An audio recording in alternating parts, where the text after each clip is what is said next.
It had to happen eventually. Just this last week, my first ever Shadowdark character, Prim, the Goblin Warlock, met their untimely end, and just one experience point away from level 3. I think Prim lived a good life, but they were definitely tormented by the Willow Man. They did survive a few encounters with the Willow Man, but the thing that did them in was a battle with a minion of the Ten-Eyed Oracle, and the DM rolled a disintegration ray for 15 damage, and unfortunately Prim just has 11 hit points, and along with all of their possessions, they were just totally vaporized. Prim, R.I.P. It was good knowing you, but you know what they say? When Gede closes a door, she opens a window. And in my case, an open window means I get to roll up a new Shadowdark character.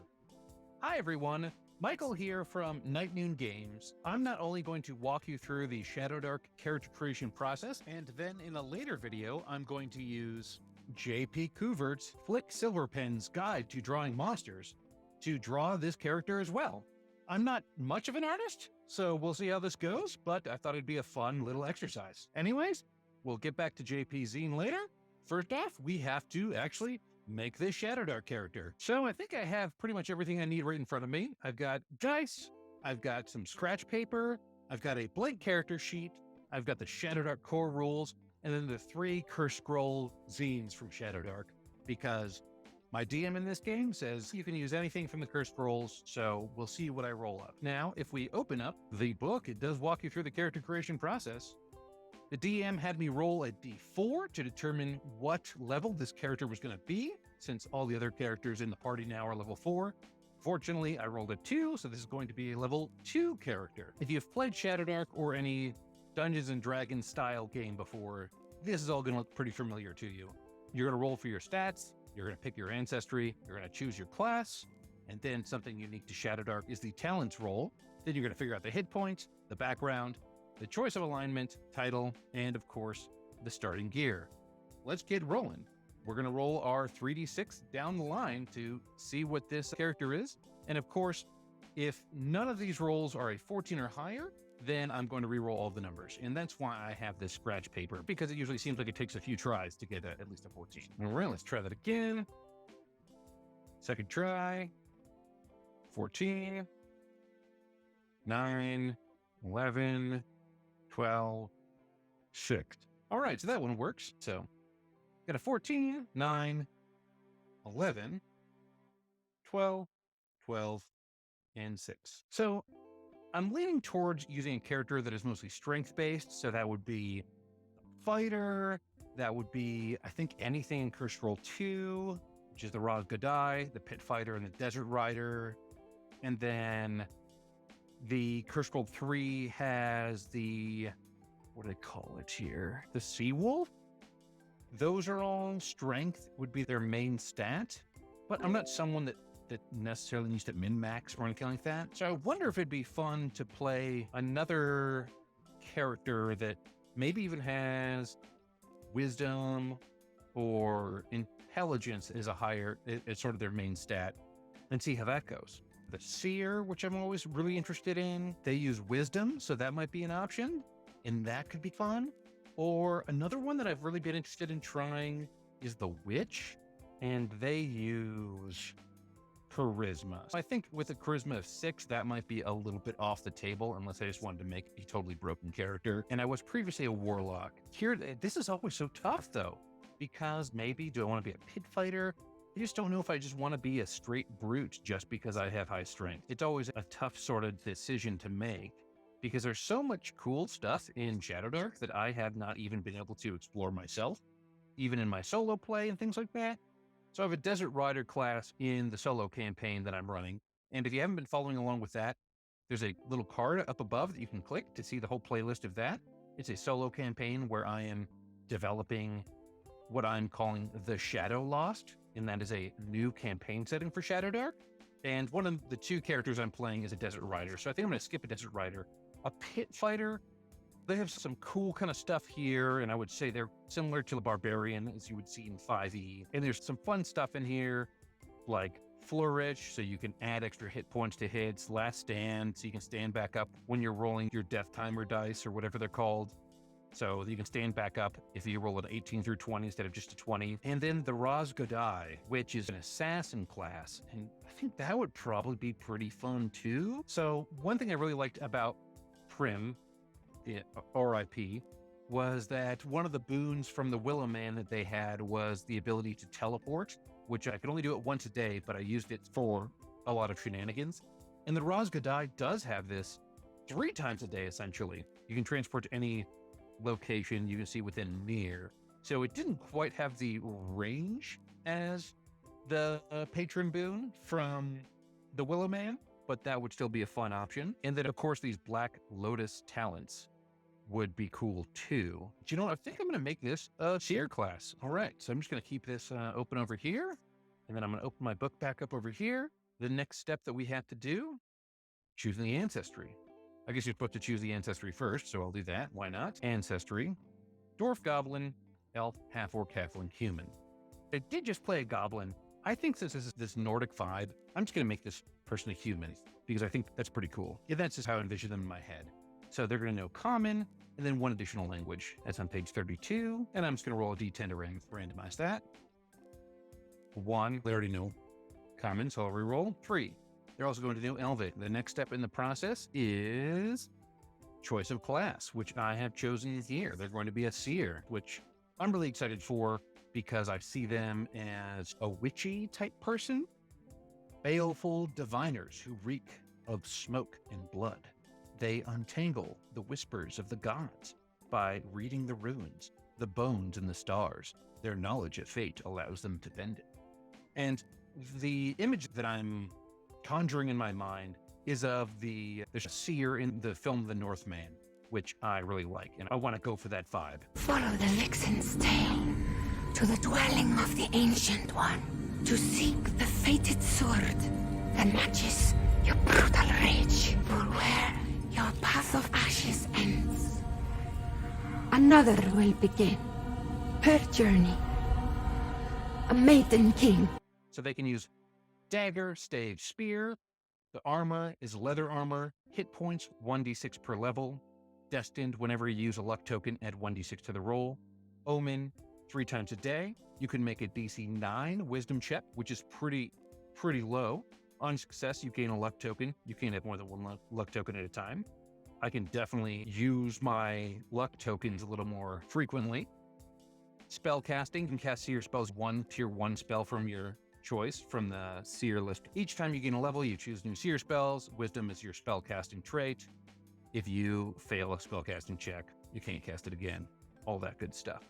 And I'm starting level 2, so I'll be able to have 2 spells. Now let's roll up those Seer Talents. It's usually 1 talent roll, but we're actually going to perform 2 talent rolls since this is a human and the ambitious talent.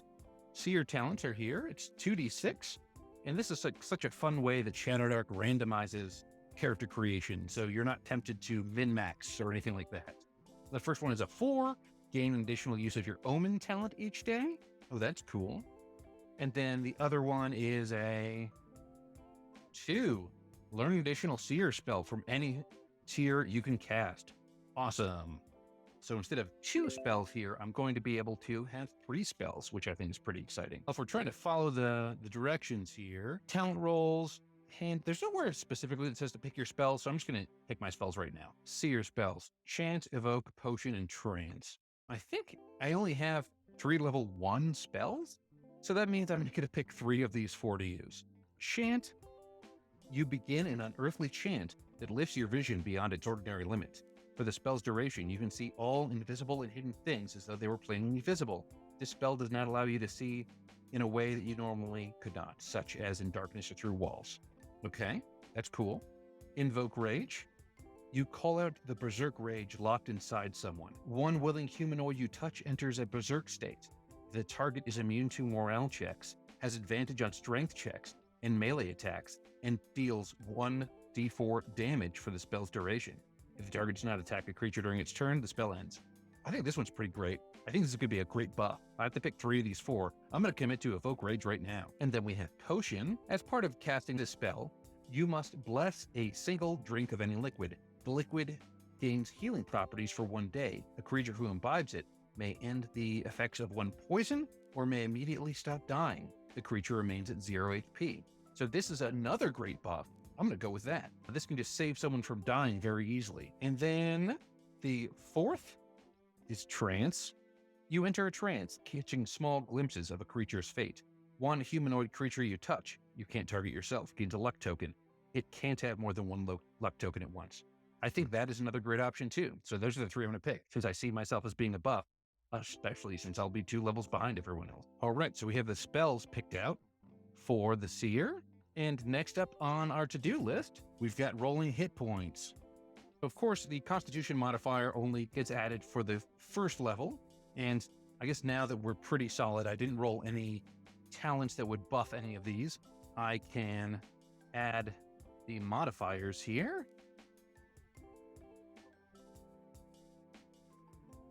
All right, so the hit die for the Seer is a D6. So I'm just going to roll 2D6, and I'm not going to add anything to it since I have a 0 for my con modifier. Oh, brother. So that's going to be 4. So this is going to be a pretty weak character even for level 2. Next up, background.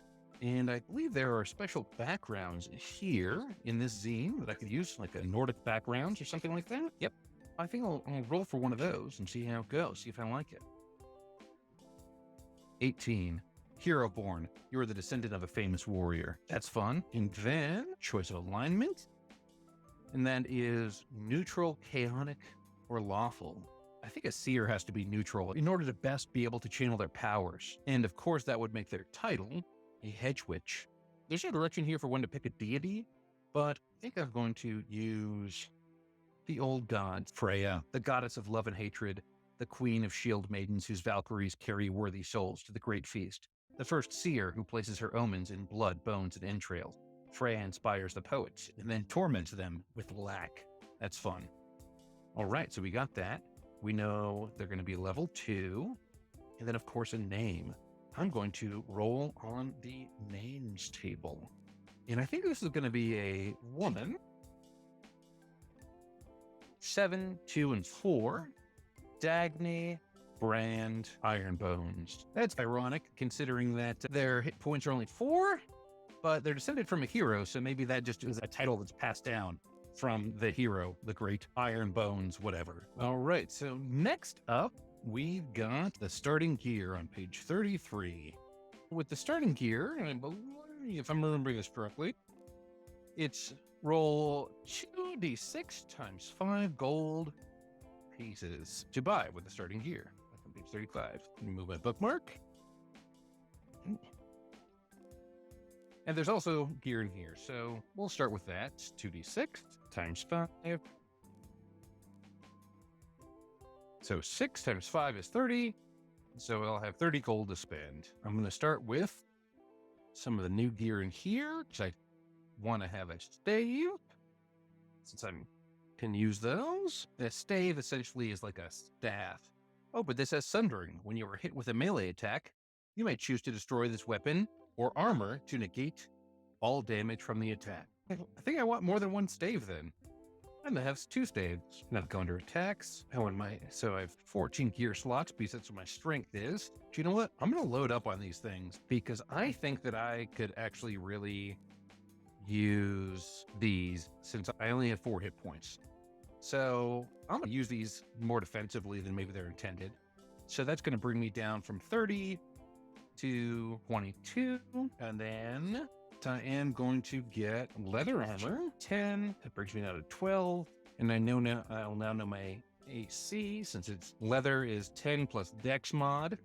My Dex mod is -1, so my AC is a pretty pitiful. Another reason why having a bunch of staves is important. And then I'm also proficient with a dagger, so maybe I'll grab 2 of those. I'm pretty much going to rely on my adventuring buddies for some of the adventuring stuff, but you gotta have torches. I'll pick up 2 torches, and that costs a gold altogether for a total of 9. And I guess I'll have to buy a backpack. That's free to carry, so that brings me down to 7. Flint and steel. To light the torch, it's 6.5. And rations. That brings me down to 6. And I'll have 3 gear slots left. So That wraps up the character creation process for Dagny. In an upcoming video, I'll be using JP Kuvert's Blick Silverpin's Guide to Drawing Monsters to try to draw up Dagny too. If you're looking for more Shadowdark material to watch in the meantime, I suggest checking out my solo role-playing series in The Shadow Lost. The Shadow Lost is a dinosaur-filled realm where magic is wild, and I'm using the series to develop my own campaign setting. If you haven't subscribed to the channel,